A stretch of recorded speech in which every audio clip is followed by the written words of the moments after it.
Good morning, everyone. Welcome to this morning's launch of the 2022 volume 68 of the Journal of the Barbados Museum and Historical Society.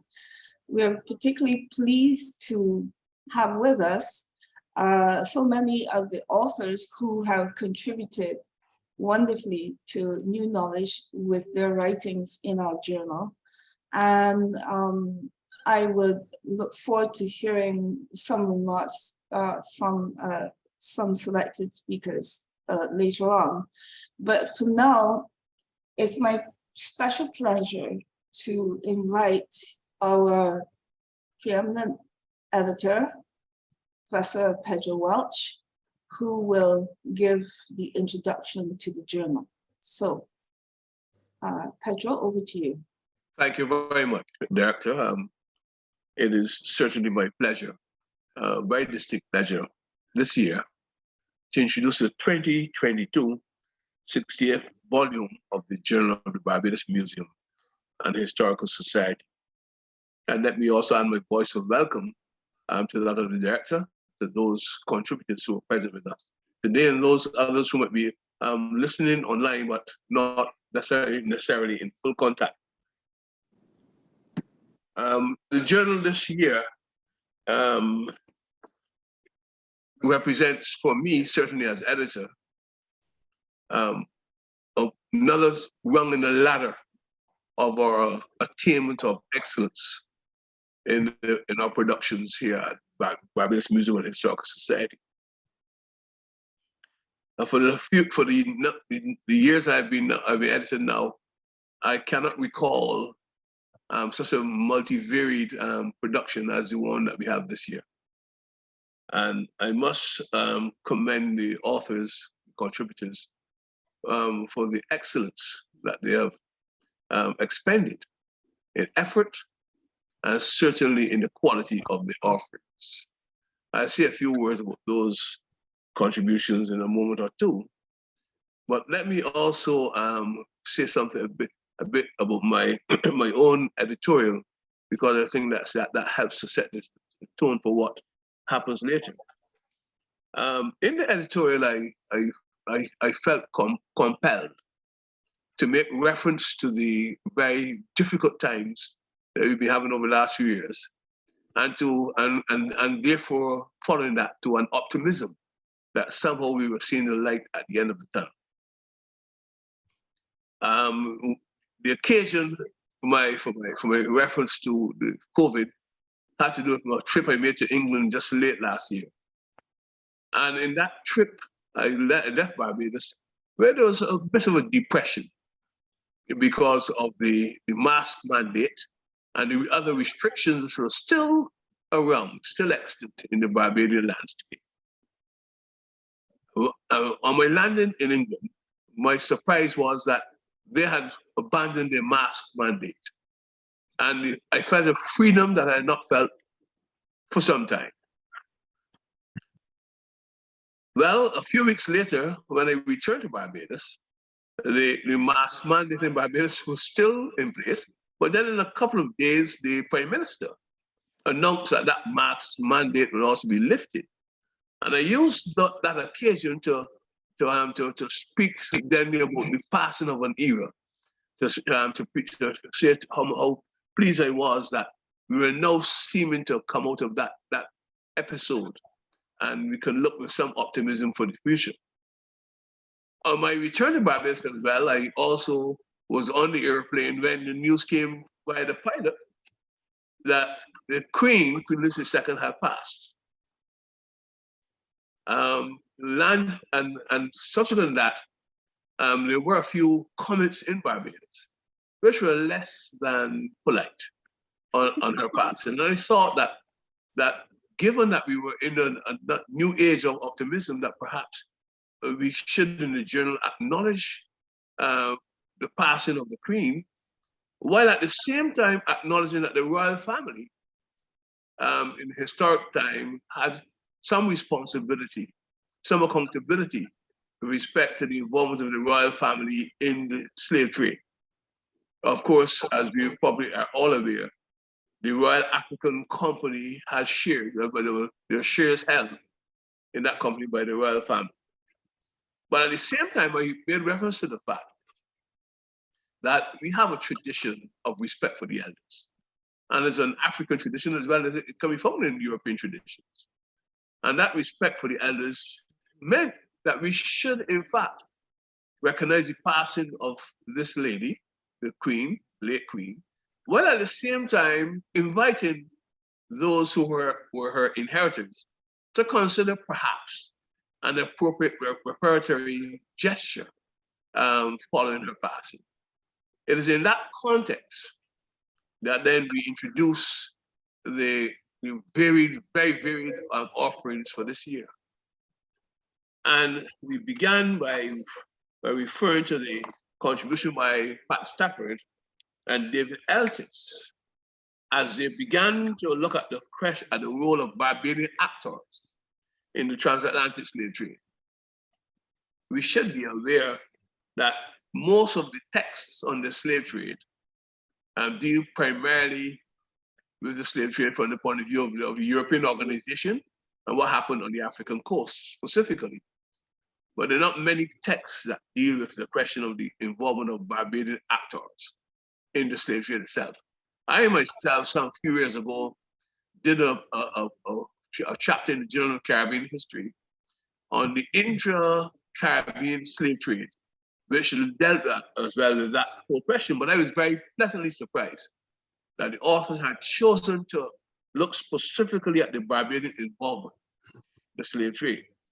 I was pleasantly surprised, not only by their offering, but also by the fact that, as I remembered, as former chairman of the Task Force on Reparations, we've been faced with a lot of discussions by many persons who have a question about slave trade as to what was the involvement of Africans and Barbadians.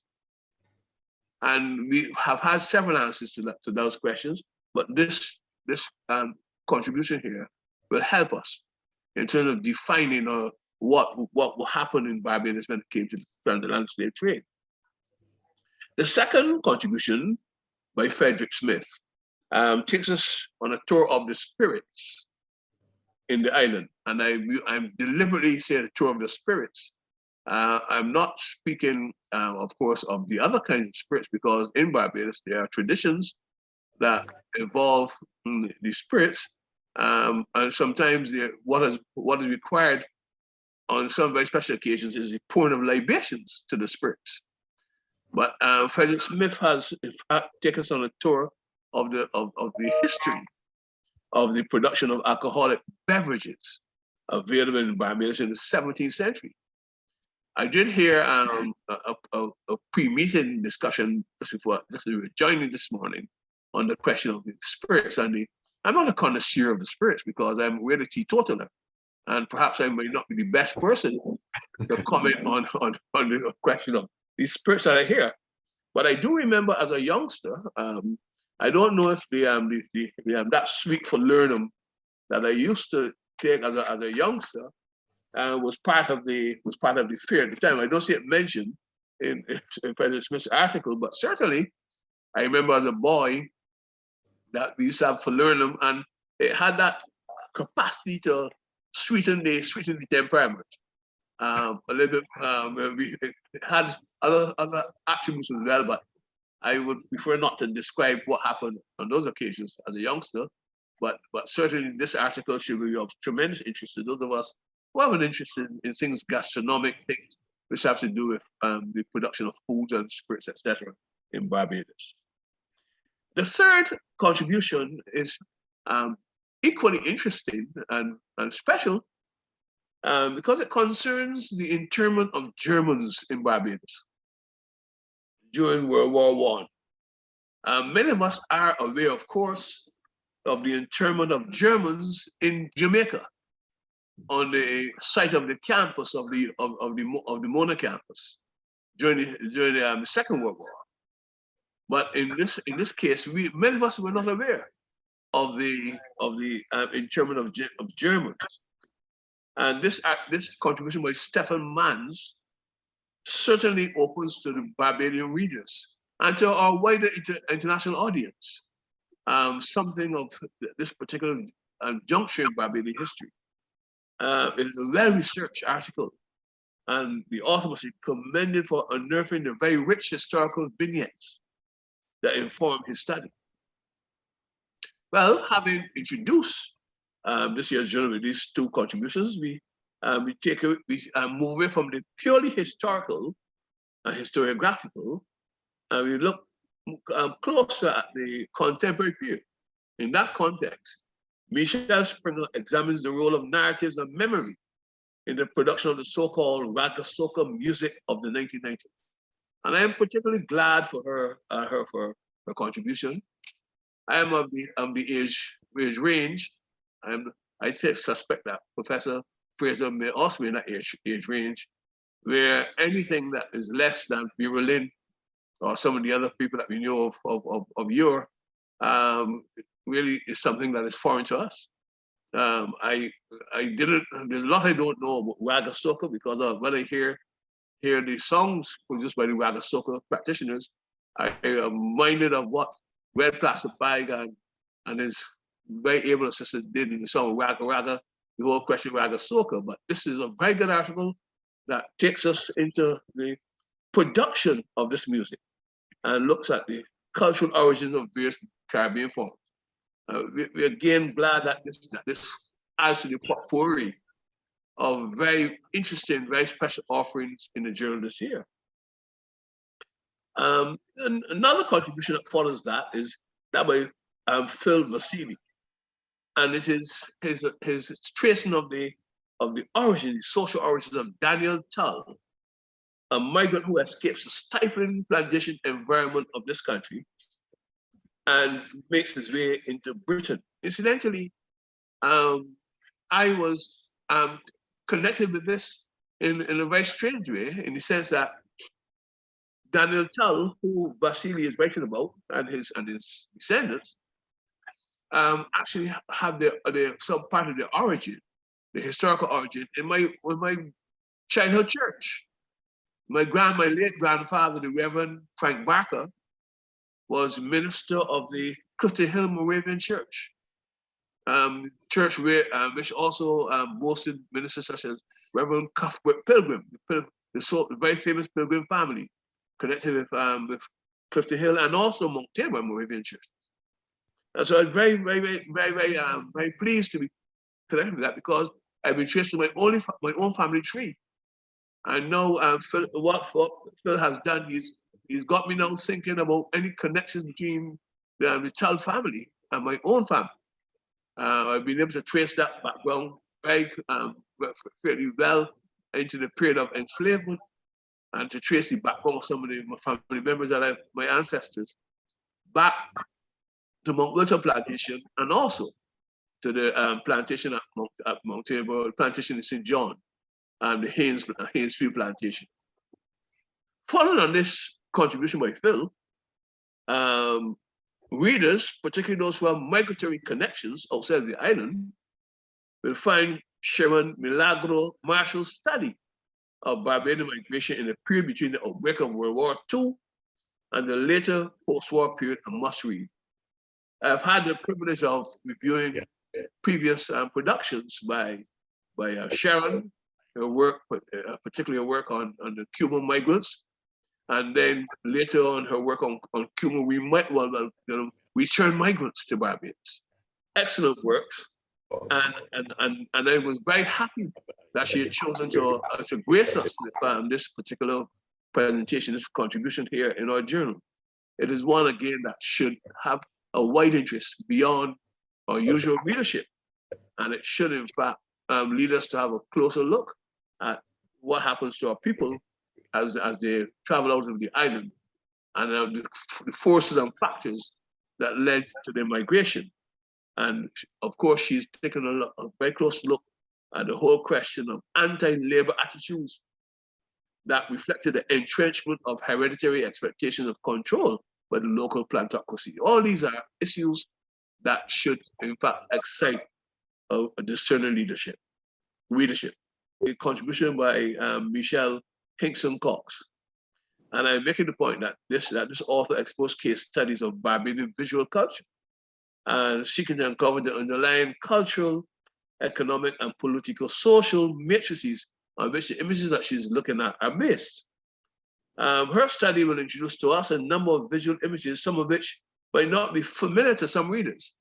Again, particularly of the vintage or person like myself, I am not so sure Dr. Henderson Carter will be that vintage, but certainly I know Sir Trevor Carmichael will find some of these images titillating, to say the least.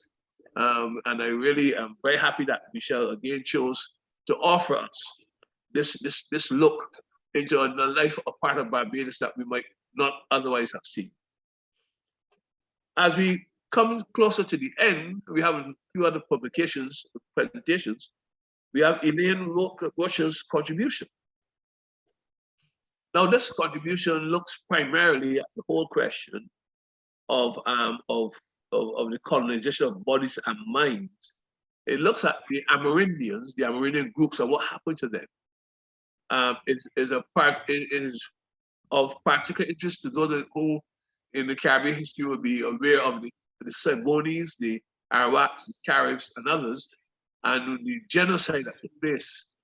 Her contribution in an era in which reparations represents an active historical consideration reminds us of the horrific colonial past of our region. And in particular, she takes us beyond the mere physicality of colonization and into the broader pervasive issue of colonialism. We again are very thankful to her for having enhanced our journal this year with this particular contribution. The contribution that follows that is that by Jeff Ward. Now, I have there's a personal, not a beef with Jeff. He and I have had some encounters. Inevitably, it is an encounter which she just walking through, I think it's King's Cross in England, and meeting him with his cup of coffee.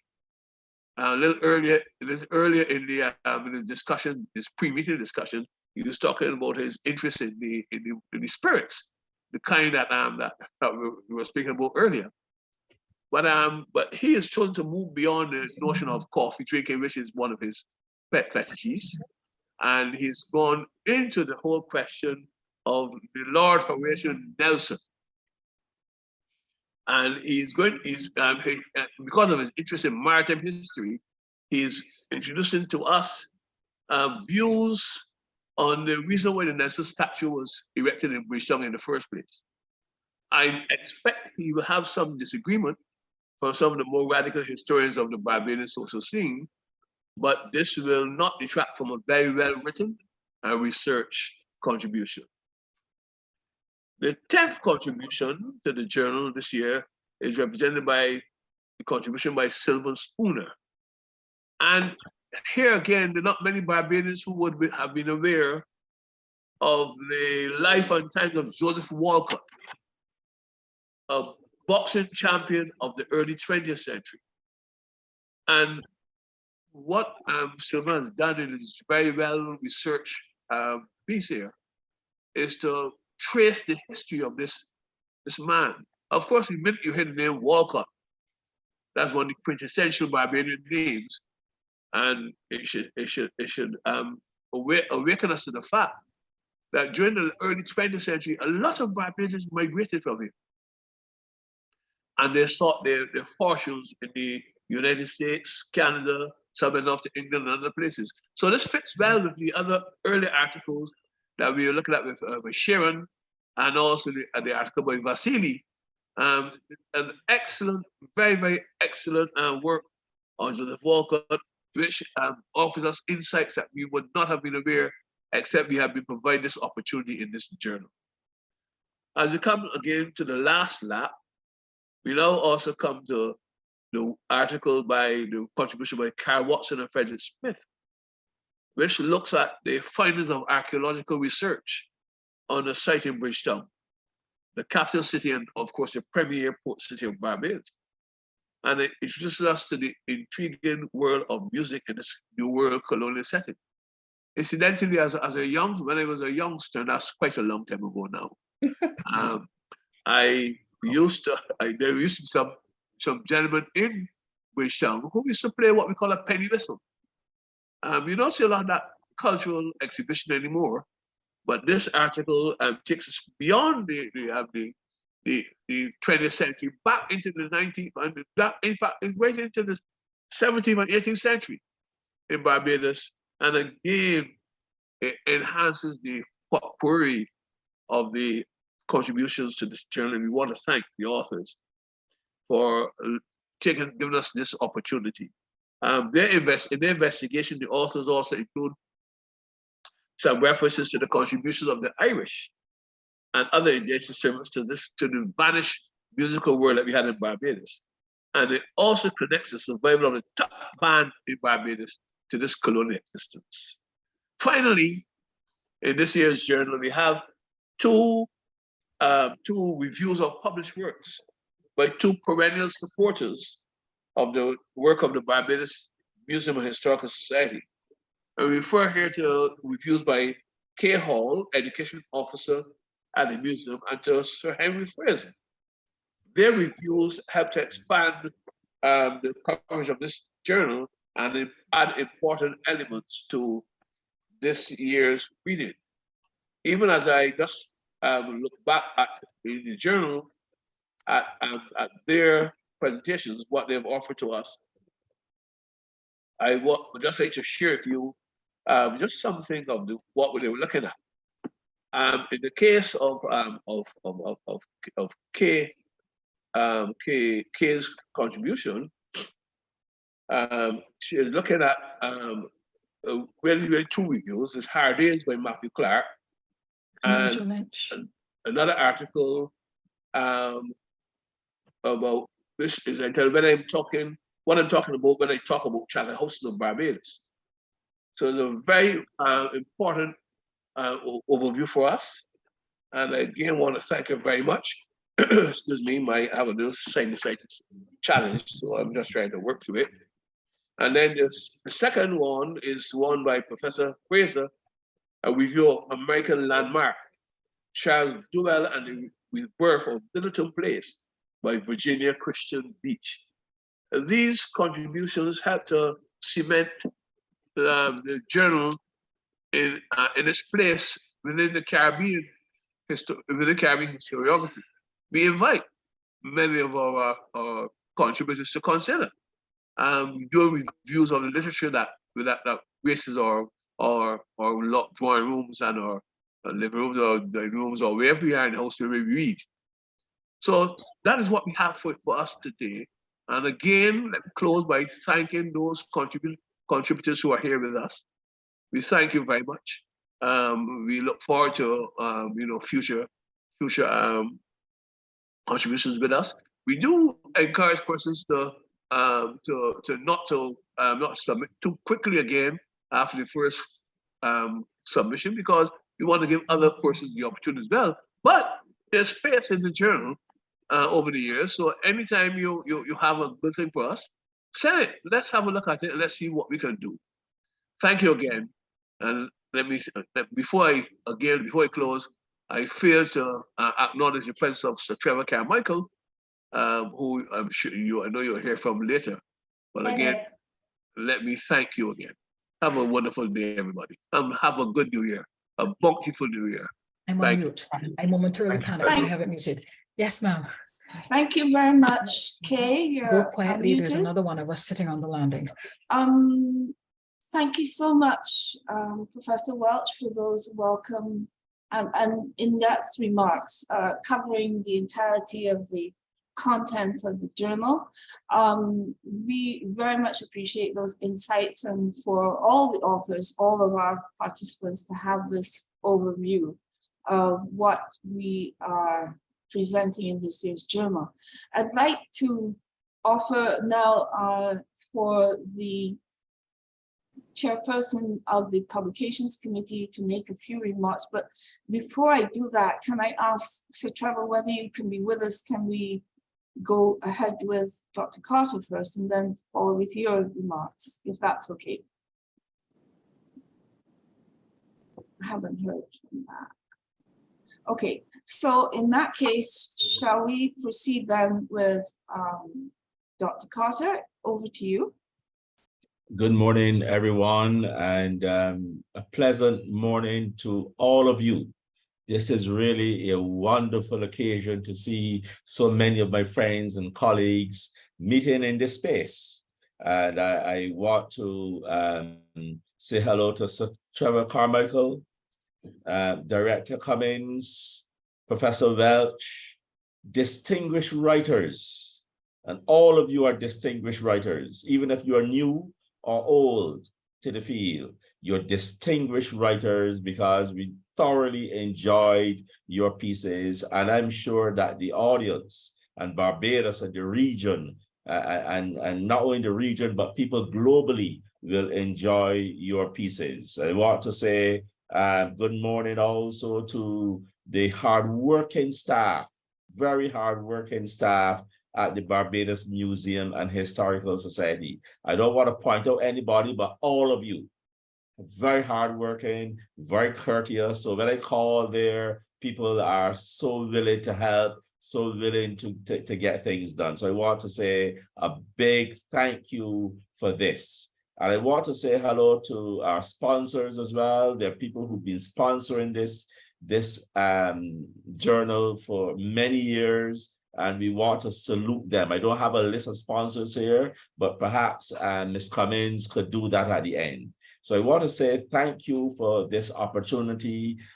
This is indeed a joyous occasion as we launch the Journal of Barbados Museum and Historical Society, the 2022 edition, the most consistent journal published in this island and this region. I want to say that it is a joyous occasion for three reasons.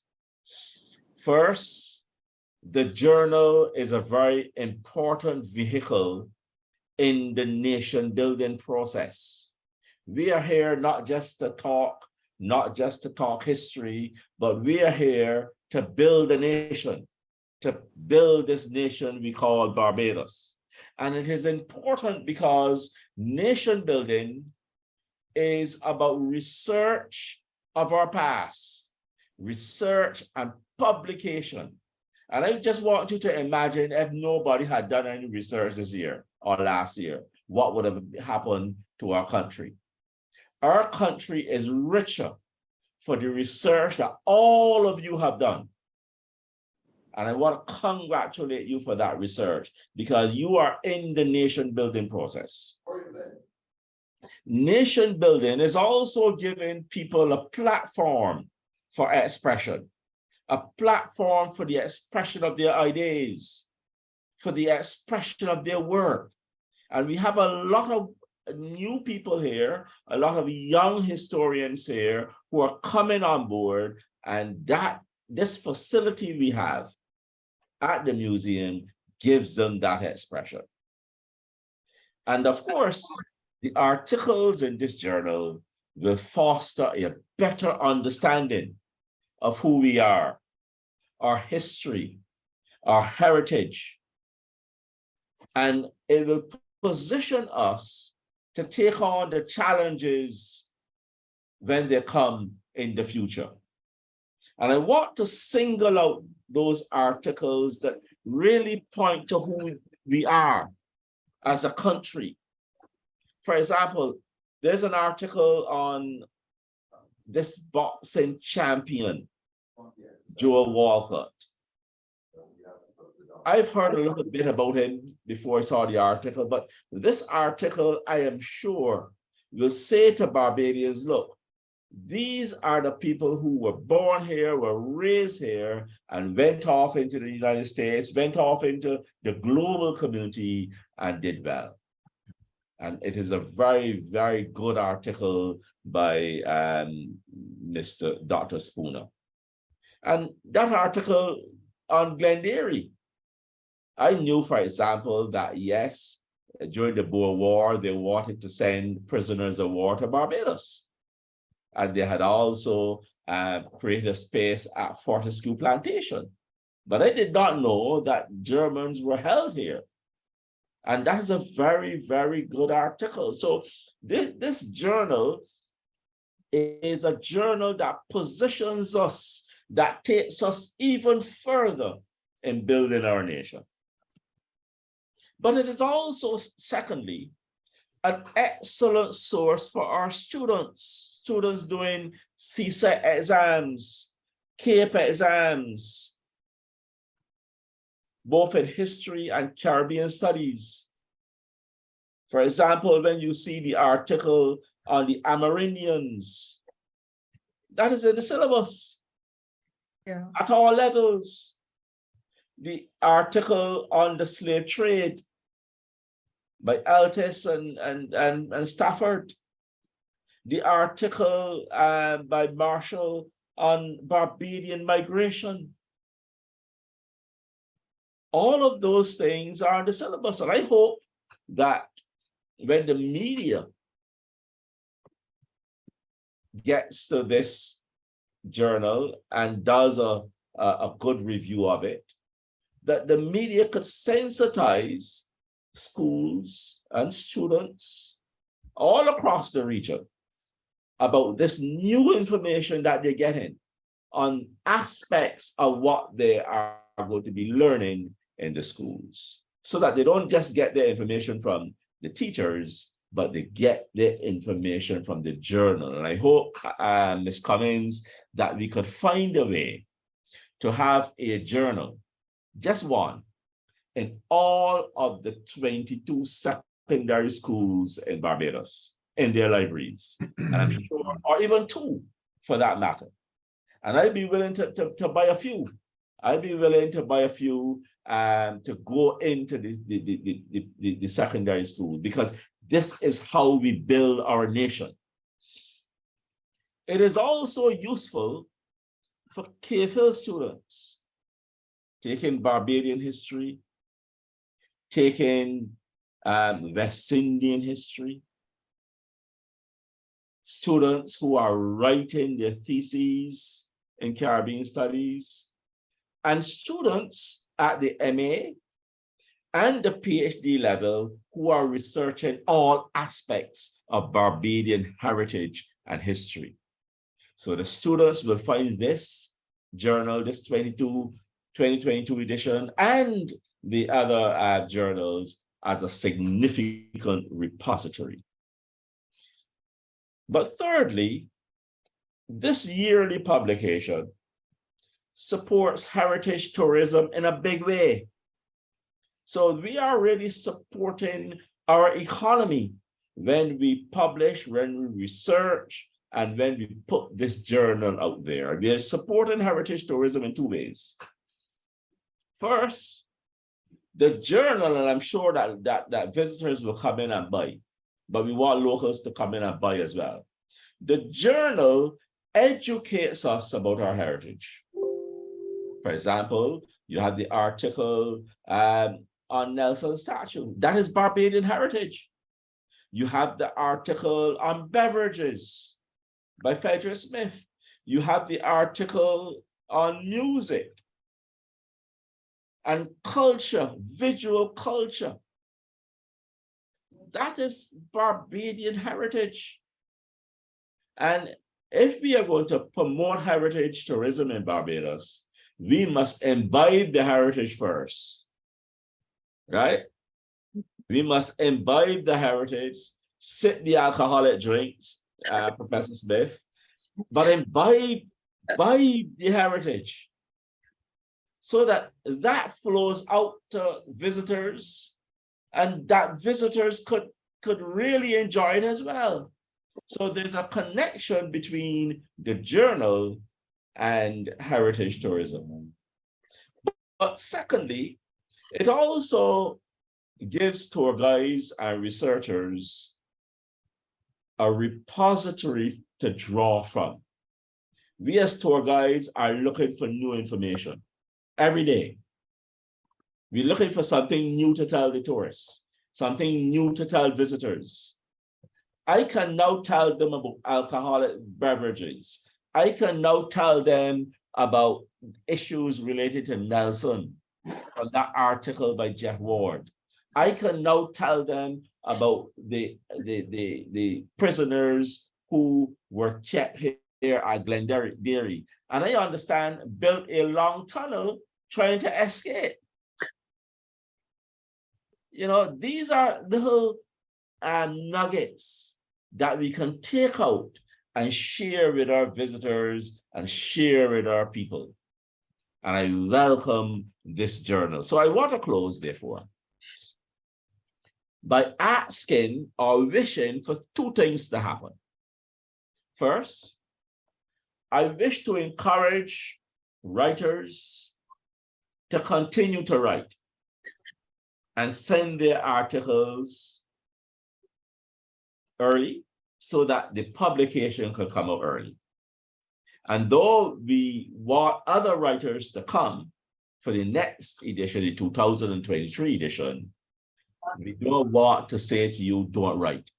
This is a very important thing you're doing. So let's say if you have an article, please send it, or please send it for 2024 or 2025, but continue to write, continue to research.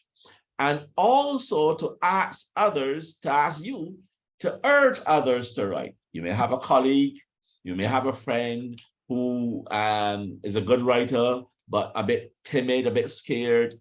Let us encourage others to write. And finally, I want to ask our media houses, and I hope the media is here. Is the media here, Alessandra? They were most certainly invited, so we'll hope to get to them. We get this out to them so that the media is important here in this respect, to promote the journal, to promote the articles. And this, in my view, will assist in promoting reading in our country.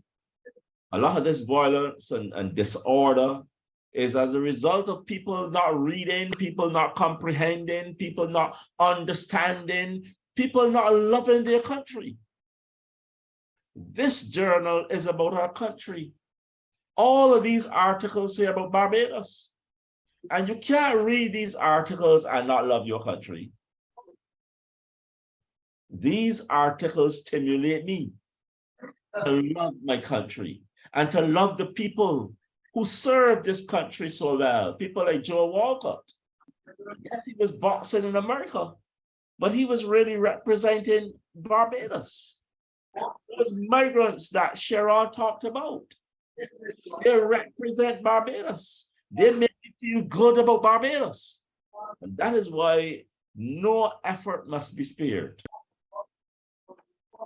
in getting the media involved, even if it means going to Morning Barbados, Alessandra, with few of our authors, and to get them to talk about what is happening, the articles, to get Professor Smith to talk about alcoholic beverages, and Jeff Ward to talk about Lord Nelson, and Elaine to talk about Amerindians, etc. We must not spare these efforts. We can't just publish a journal and hope somebody comes into the museum and buy it. We have to do better than that. So I'm saying, therefore, let us go on Morning Barbados. All sorts of people go on Morning Barbados and promote their work. We must promote our work in this way as well. So I congratulate you. I thank you, Professor Welch, profusely for taking on this challenge. Is a mammoth one.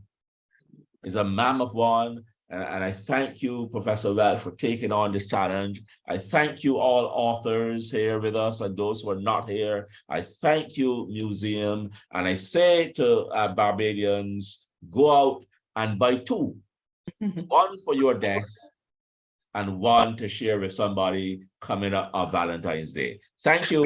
God bless you all.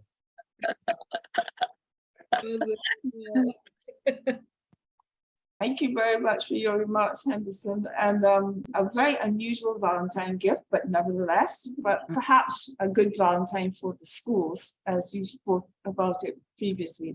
I'd now like to turn the floor over to Kay Hall, who will introduce our President, Trevor Carmichael.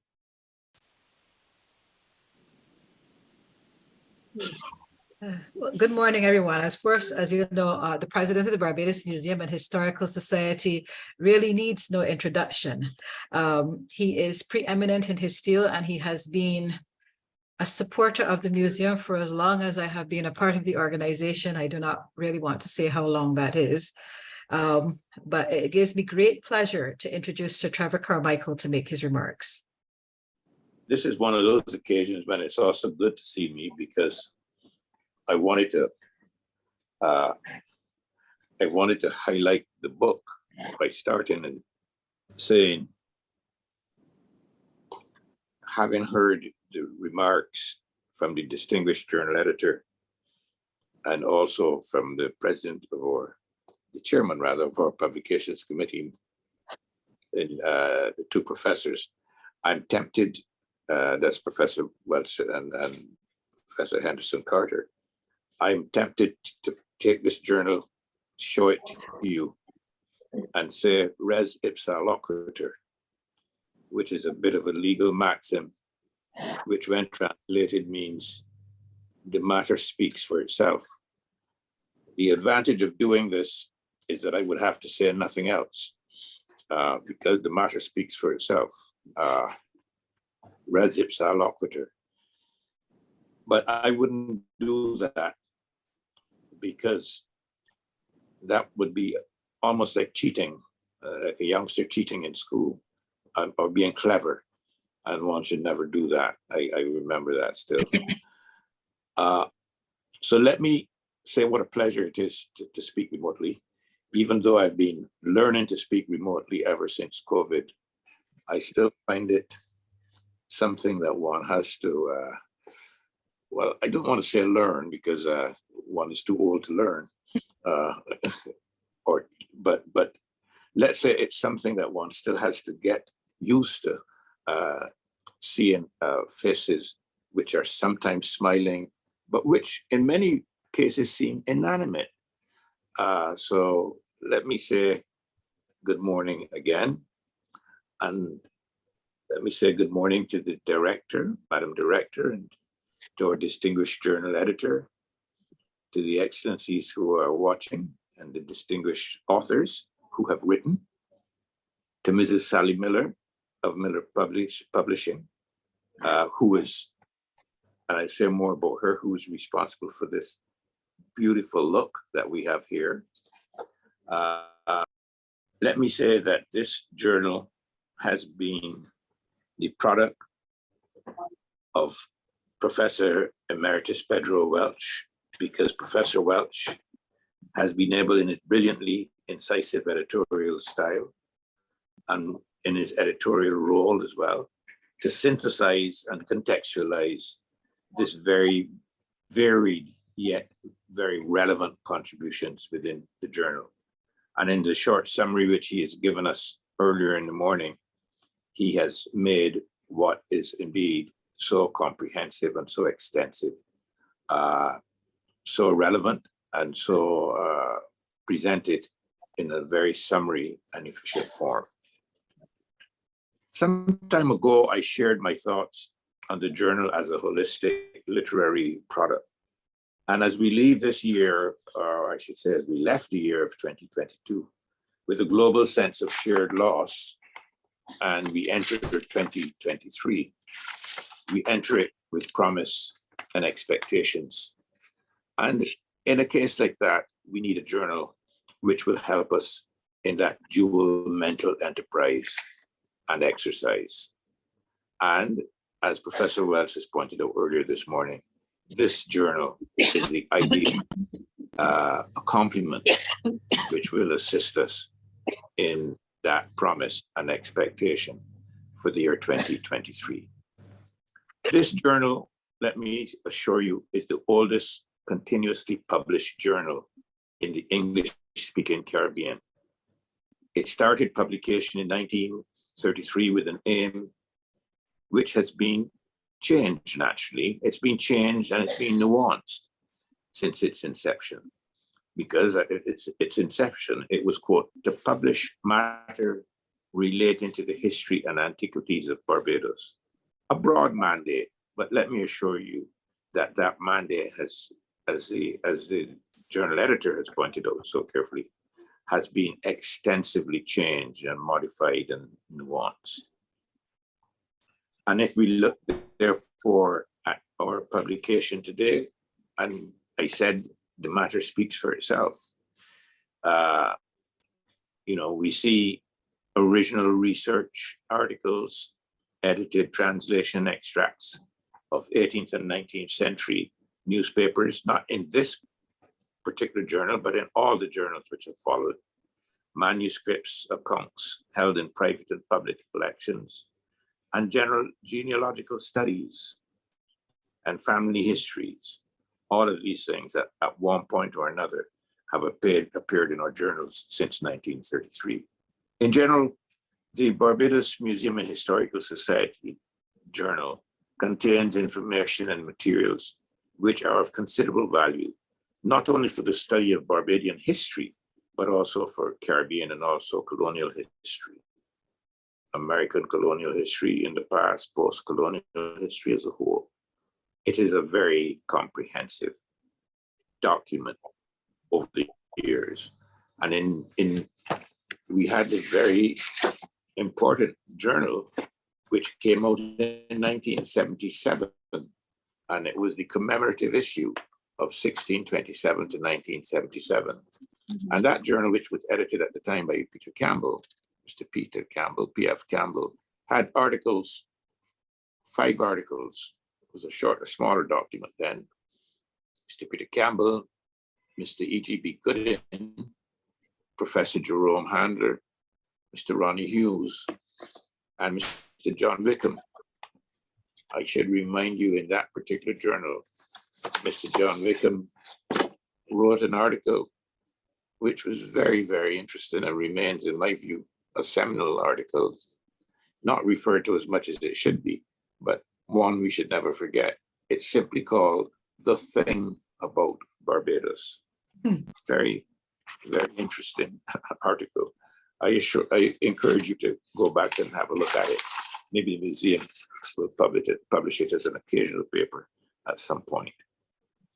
But let me leave 1977 and really speak about today, because that's what we're really here for.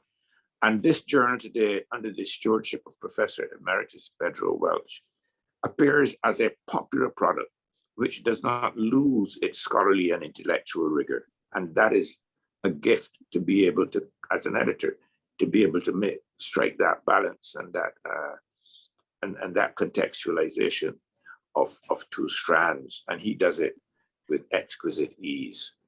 It is popular because it invites the public to submit manuscripts, and he has been very democratic, as he's mentioned, in terms of his requests for authors. And it maintains, nevertheless, an intellectual rigor with its very meticulously established publications guidelines, both as to substance and as to form. Professor Welch, as editor, is sensitive, yet he is rigorous, a combination which is not achieved by mere chance, I assure you. He has eloquently and succinctly given us a taste of what is on offer as excellent pieces of research and writing.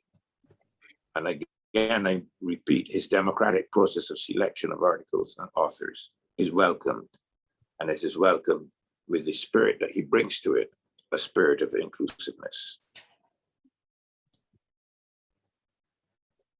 Ladies and gentlemen, the annual publication of the journal has become a landmark in the museum's yearly journey, always as a reminder of the richness and diversity of our ongoing Barbadian experience and experiment.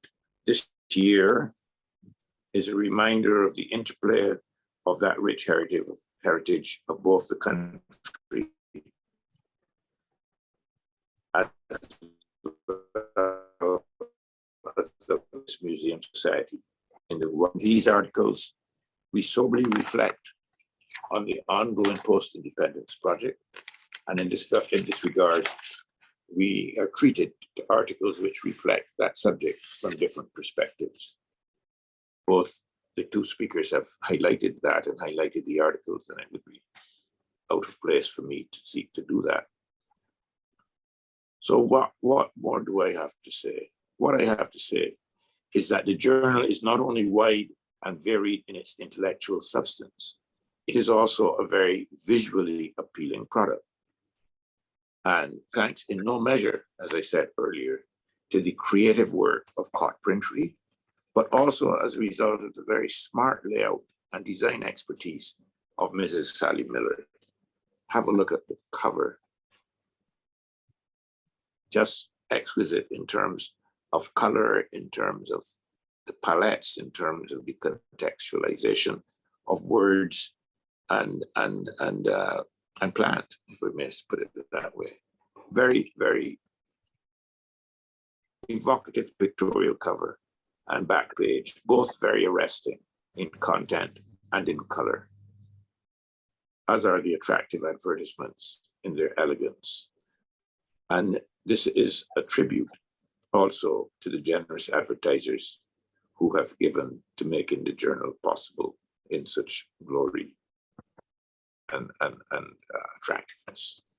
In summary, this journal represents an eclectic collection of carefully chosen scholarship, presented in a form which is capable of universal acceptance and interest. In a word, it may be viewed as a journey of carefully guided eclectic intellectualism. I commend it to Barbados and elsewhere, to Barbadians as well, and others, as adequate and suitable to be read at any time, Sunday afternoon or Sunday morning. What more can I say about it? What I can say is what I said at the beginning, res ipsa loquitur. The matter speaks for itself. Please go and read it. Thank you very much. Thank you so much, Sir Trevor. It is always a pleasure to hear from you. Your thoughts are always insightful with regard to the museum's work, both with this journal and with our other programs. At this point in time, we would also like to invite Dr. Sharon Milagro Marshall to make a few brief remarks about her contribution to this year's journal. Thank you very much, Kay. And I'd like to begin by thanking the editor and the publications committee of the Barbados Museum and Historical Society for accepting my submission and including it in this year's journal. I am very honored. And I am also privileged to have the opportunity to say a little bit about the article which is included. My brother has gone to America. Post-war emigration, labor, and the Barbadian work ethic. The article looks at how World War II provided an opportunity for Barbadian men, primarily, to go to the United States of America to work in agriculture. And this development had an impact on the established social relations in Barbados, as normally mild-mannered and submissive laborers became emboldened. Thousands of laborers emigrated under this agricultural scheme, and Barbadian planters were concerned about the impact of this exodus on local cultivation. J.D. Chandler, a planter and a member of the Legislative Council, lamented, and I quote, "The mule minder of a certain estate which I control is among the emigrants who have left the island. His brother, a young able-bodied fellow, refuses to work nowadays. And when questioned, his reply was, 'My brother has gone to America, there's no need for me to work.' That, as I say, is not an isolated instance. It is what is happening from Christchurch to St. Lucie throughout the island," unquote, what Chandler had to say in the Legislative Assembly. And he also reported this changed attitude among those employed in the trades. He gave an example. I can also cite the case of a member of the civil service who owns a house and who was in the habit of employing 2 carpenters to carry out necessary repairs. A fortnight ago, he called them to do some work, and the reply both of them gave was the same, namely, "I do not want any work. I'm going to America." So Governor Graham Bush reported that many of our laborers in the United States have refused to work and have had to be repatriated. This is after thousands of laborers had gone and had been selected to go on this program. The Barbadian workers returned home before the end of the contracted period at a much higher rate than their Jamaican counterparts. They complained about the food they got in America, and these issues were raised with the organizers of the emigration scheme. Some people in the Legislative Assembly felt that they were within their rights to complain, and you had to be very solicitous of Barbadians when it comes to their food. Questions were also raised about the work ethic of the workers who had been selected to go, since Barbadians had traditionally been regarded as industrious and hardworking. There are also comments on how Barbados and Barbadians perceive our place in the world. For example, Winter Crawford, he said, "Certain people in this colony seem to think the entire world must be run for Barbados, and that the sun and stars revolve around Barbados and only shine to give Barbados light." Right. And some years later, Sir Frank Walcott, because Crawford's remarks were made in 1943, and in 1963, Frank Walcott said in the House of Assembly, "It seems to me that Barbadians are becoming too easily conceited about its people, and they believe that the world rotates around Barbados. They believe that Barbados is a planet. They believe it is something in the air, and therefore the world is spinning around it. And when you have a Sputnik in the air, it goes around Barbados." So we see the antecedents of our saying that God is a Bajan. So these issues were debated in the House. Several notable figures in the island's history weigh in on the subject then and in succeeding years, among them Winter Crawford, as I mentioned, Frank Walcott, Louis Lynch, the educator and parliamentarian, Ernest Dighton Motley, Mencia Cox, Darrell DaCosta, D.D. Garner, and W.W. Reese. The article concludes in a more modern era by considering whether or not the reputation of Barbadian workers overseas has been redeemed, and the reader will make their own conclusions. Thank you very much.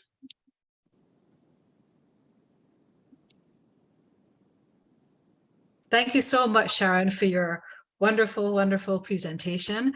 At this time, I'd like to introduce Mr. Phil Vasily, who has an equally intriguing article in this year's journal. Phil, if you could just give us a quick introduction to your piece.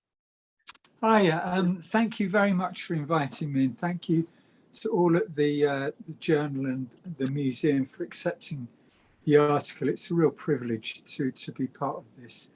And following on from Sharon, really, I suppose that my article on Daniel Tull as a 19th century migrant is a kind of counterpoint to what Sharon was saying, really, because one characteristic of Daniel was that he was an extremely hard worker and extremely conscientious. So maybe that his legacy should be seen in that light. But Daniel,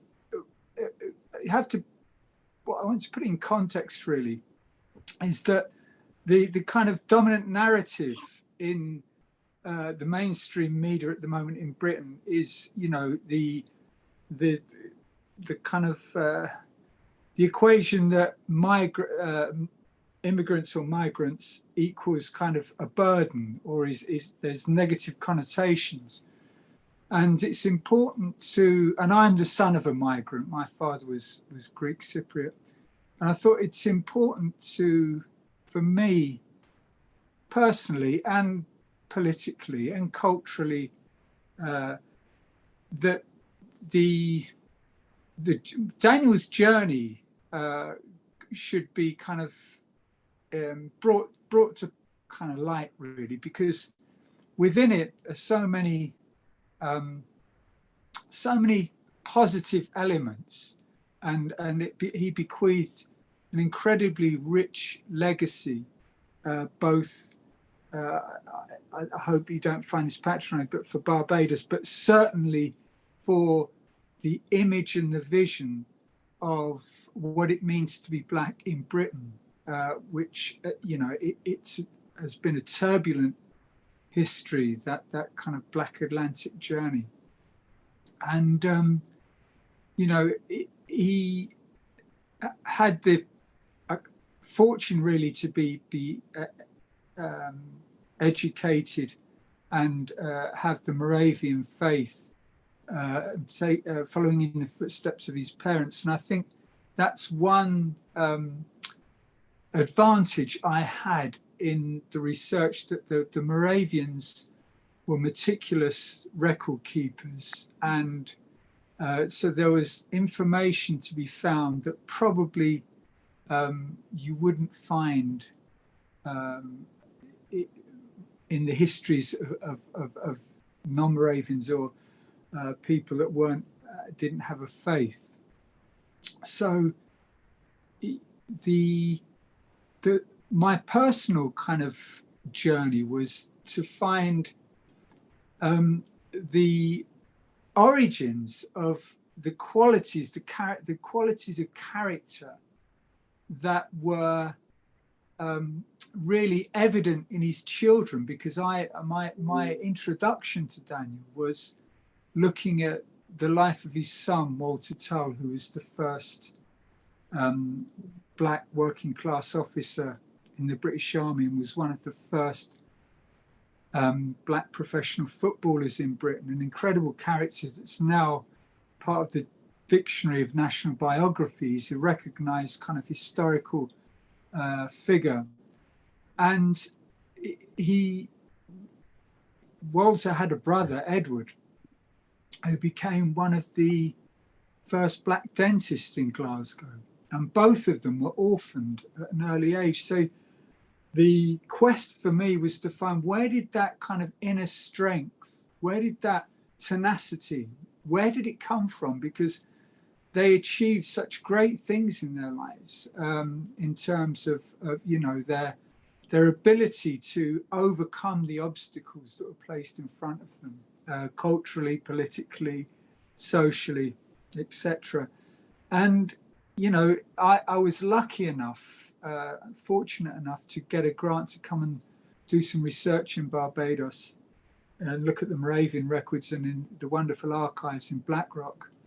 And you could see that Daniel's legacy as a migrant was these inner psychological strengths that were kind of regenerated in his offspring, almost by osmosis, really, but certainly by his actions and behaviour, which spoke for themselves, as has been said already, and that was my motivation, really. It was to find, really, it was partly psychological. I'm not a psychologist, I have no training, but to find where this inner strength that was exhibited in his children, where did that come from? And it's one of those serendipitous kind of legacies of enslavement that, just to survive, you needed to develop these kind of inner strengths, psychologically and emotionally, and that you can see in the life and experience of his children, and it wasn't just Daniel had 6 children, and 3 of which reached or attained national significance, because one of his daughters received an MBE for her work in one of the hospitals in Kent. So out of 6 children, 3 children attained kind of national recognition for their work and their deeds. And I think a lot of that can be traced back to, you know, obviously Barbados, not just genealogically, but in terms of the cultural legacy that Daniel brought with him to Britain.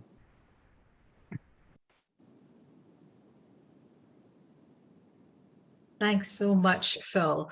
We have one more author before we open the floor to questions from our attendees.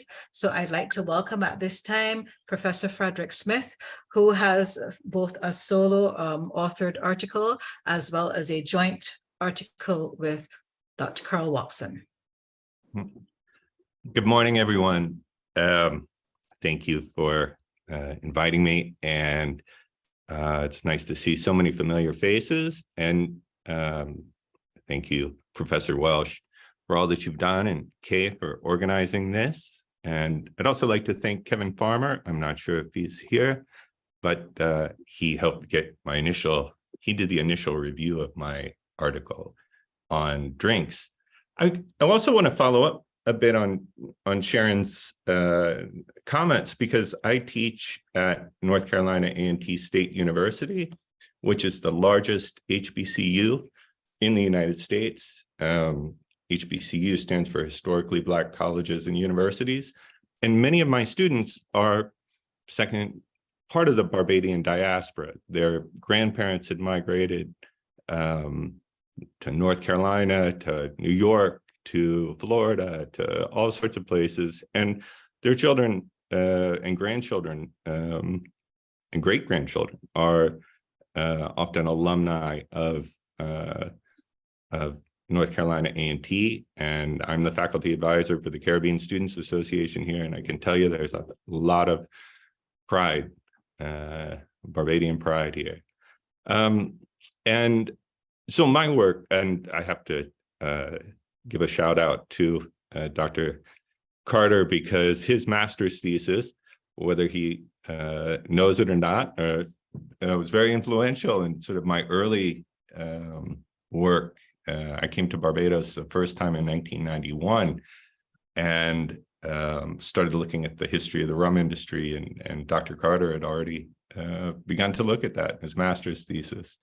And so I was very interested in using that article to highlight diversity, inclusion of influences from the Amerindian peoples, from South America, African influences from various West African ethnic groups, and European influences in Ligon's description of the alcoholic beverages available in Barbados in the early 17th century, culminating in what became the birth of the rum industry in the Caribbean, in the New World, in Barbados, in the 1640s, possibly earlier. And I know that Jeff Ward and I recently spoke, as well as Henry, at the Barbados Rum Experience, and it's nice to see that 400 years later, Barbados is still producing the best rum in the world.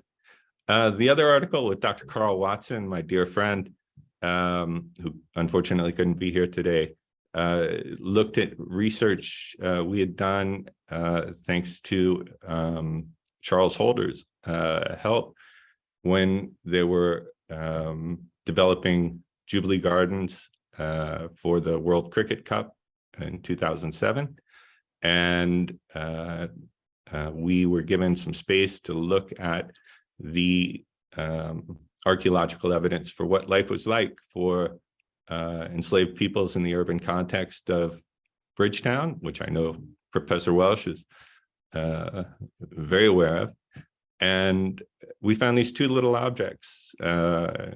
as you were talking about earlier, the penny whistle, which, was such a unique find archaeologically, and it just sort of sets a like you say, an experiential kind of feeling of what the market place would have been like in the 17th and 18th century. And it really shows the ingenuity of enslaved peoples to take broken objects and turn them into something useful, and to create an environment for the marketplace. So I'll end my comments there, but thank you all.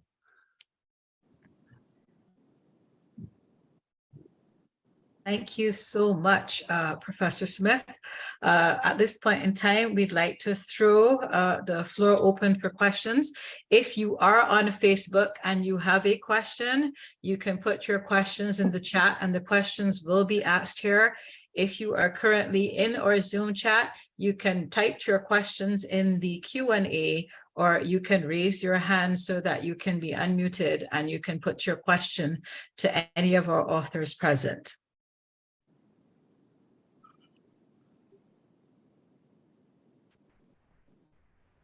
Hi, Kay. Hi, I recognize our Sir Henry Fraser. Sir Henry would like to make a comment or ask a question. Yes, I'd like to ask Phil, what really got him so interested in the Tull family? Because they're part of this wonderful Barbadian diaspora all over the world, and I have a very strong family history of the diaspora, North America and Britain. But I'm fascinated by the Tull story, and this article of yours brings everything together, because Walter Tull has been this magnificent Barbadian abroad, as it were, and I talked about him in my Did You Know radio program. But how and why did you get so interested in this story? Because there is so much unknown, unrecorded, ununderstood history of the great Bajans who went to Britain and did so many wonderful things. What was your motivation? Well, thanks very much for the question, Henry.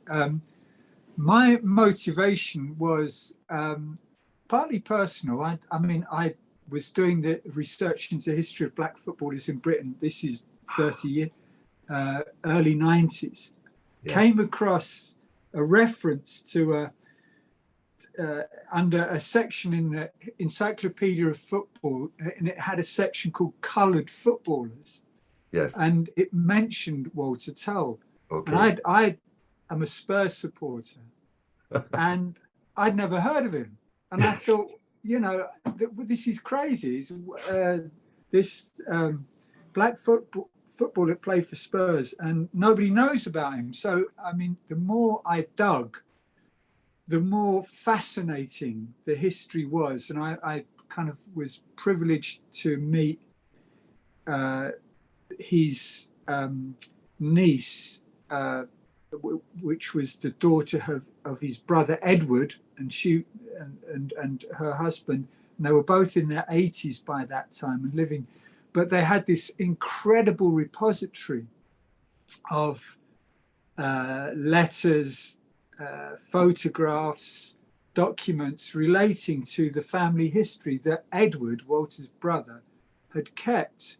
And it was a kind of, it was like finding gold, really, in terms of, the giving an insight into the life and trajectory, really, of a black family in Britain that and a Barbadian migrant from the 19th century. And there was also a sense of injustice, really, because I felt that he definitely hadn't been properly recognized. And certainly when you looked at his army career, he was recommended for a military cross, incredible career in the army. When the manual of military law forbade or prohibited black officers, and yet here we have this officer that was so well respected by his men and the officers around him that he was recommended for a commission. And so you thought, well, it's just unbelievable that this history has been buried, and in it also provided a kind of a counterpoint to the dominant narratives of the time. You know, we're going back to the 90s now, and certainly, you know, you had kind of comedians, racist comedians, that would say, oh, you know, I'm racist because there were no blacks that fought in the First World War and stuff, and no people of, and here was this story of this historical, this son of a migrant who was brought up from the age of 9 in an orphanage, who became not only one of the first black professional footballers for one of the top clubs in Britain at the time. I'd say that as a Spurs supporter. But you know, he also achieved a commission in the army when the Manual of Military Law forbade people of his ethnicity from becoming officers. So it was groundbreaking achievements, really, like that. So were you the catalyst for his resurrection and the proclamation of his achievements?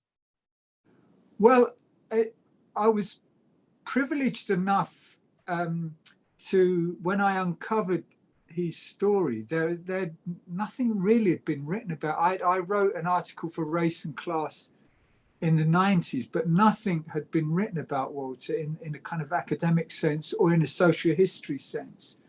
And so it was, you know, my children then were quite young. Now they're all grown up with families, and they say, are you still doing this history, Dad, about Walter Tell and the Tell family? You know, because it seems like it's something that once, you know, I'd kind of embarked upon it, you couldn't leave it. You couldn't kind of put it down. Yes. So, yeah. Well, thanks and congratulations. Thank you very much. Thank you, Henry.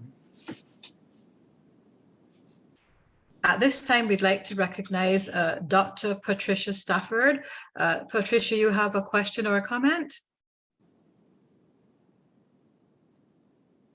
Patricia, you're still muted. Unmute, Patricia. Unmute. Right. Okay. Sorry. I absolutely love the cover on this particular edition of the journal.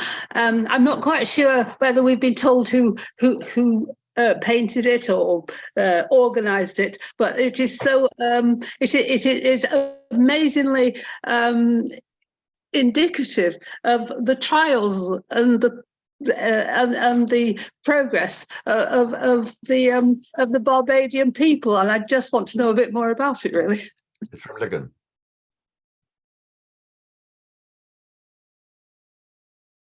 Yeah, it's from Ligon. Yeah. It's from Ligon's right. History of Barbados in 1653, when he was here, in Barbados, 1647 to 1650. So.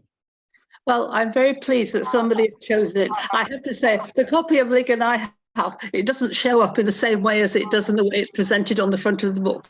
I actually didn't relate it, but I think it's absolutely brilliant. So thank you. It's it's interesting because he painted, or he illustrated, the pineapple, and one of his favorite drinks, which he referred to as the nectar of the gods, was a fermented drink made from the pineapple. So I think that's why he included the pineapple in his.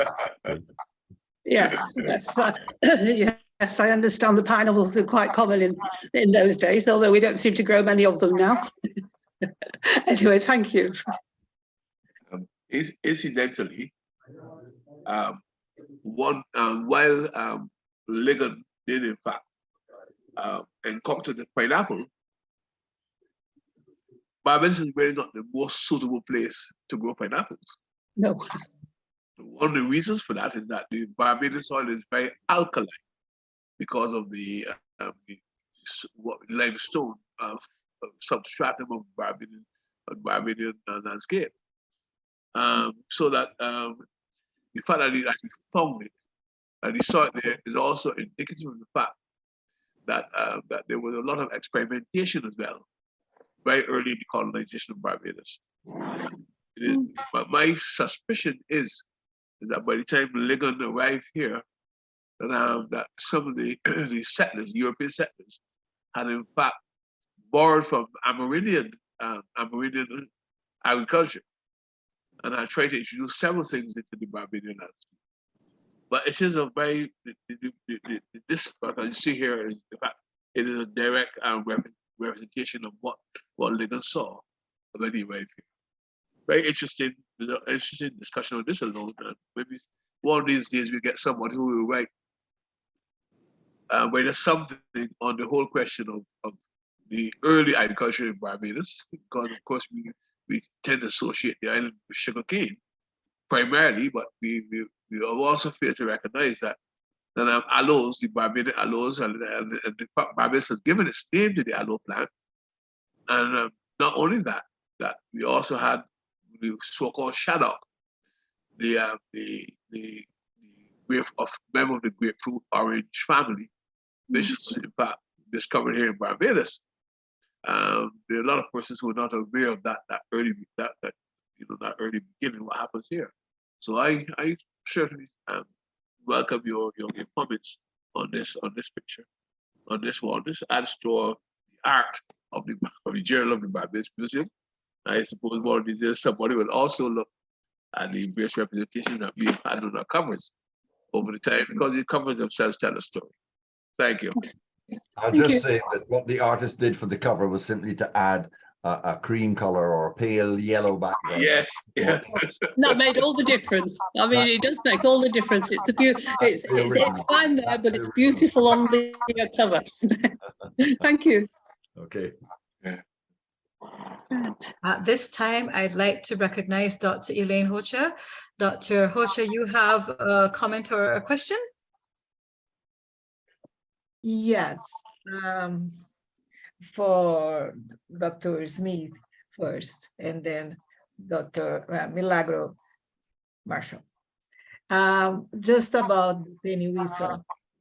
It's also very common in South Africa, in rural South Africa, but also it was part of the jazz movement in Cape Town about 100 years ago.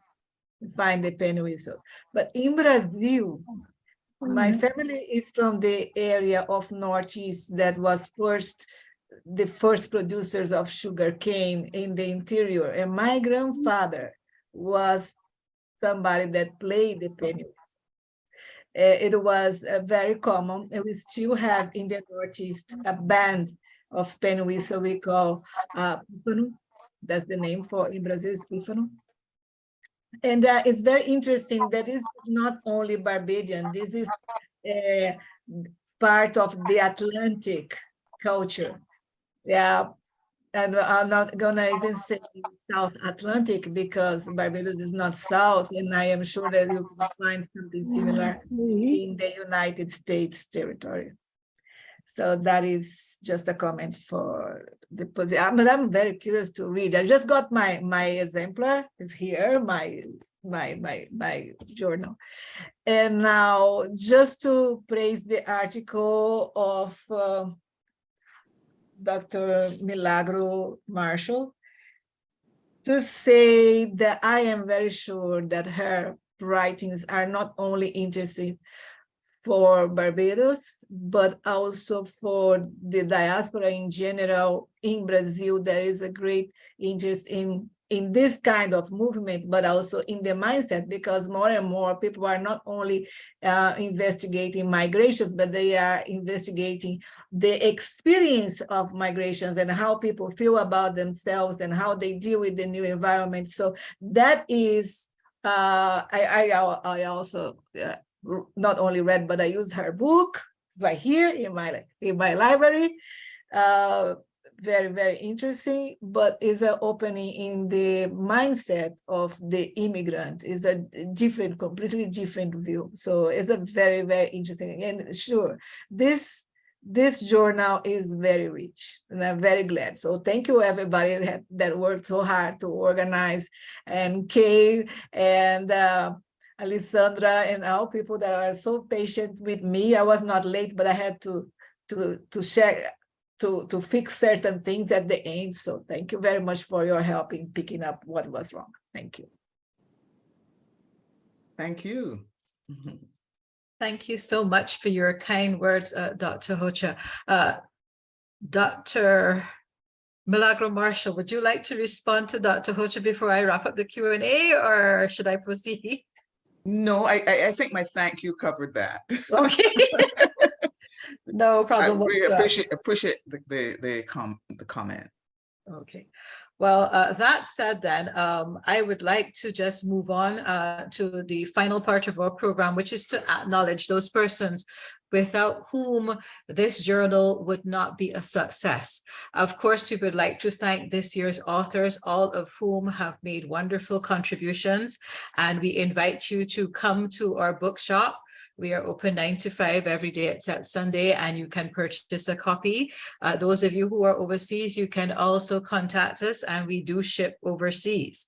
Without further ado, I would like to thank our sponsors, the Barbados Light and Power Company Limited, Bride and Stokes Limited, Roberts Manufacturing Company Limited, the Central Bank of Barbados, represented by the Exchange, Carter and Company Limited, Chancery Chambers, Consumers, Cut Printery Barbados, Harris Paints Group of Companies Limited, Miller Publishing Company Limited, who of course did the absolutely lovely layout of the journal and who chose the journal cover art, St. Nicholas Abbey, Oran Limited, the West Indies Rum Distillery Limited, Foursquare Distillery RLC and Company Limited, Goddard's Enterprises Limited, and TMR Sales and Service. Without the contribution of these persons, the journal would not be the success that it is today and has been for almost 100 years. Thank you so much for attending, and feel free to reach out to us should you have any queries or want to make any comments about the journal. Thank you for attending. Thank you. Thank you. Thank you Bye. very much. Very much. Bye-bye.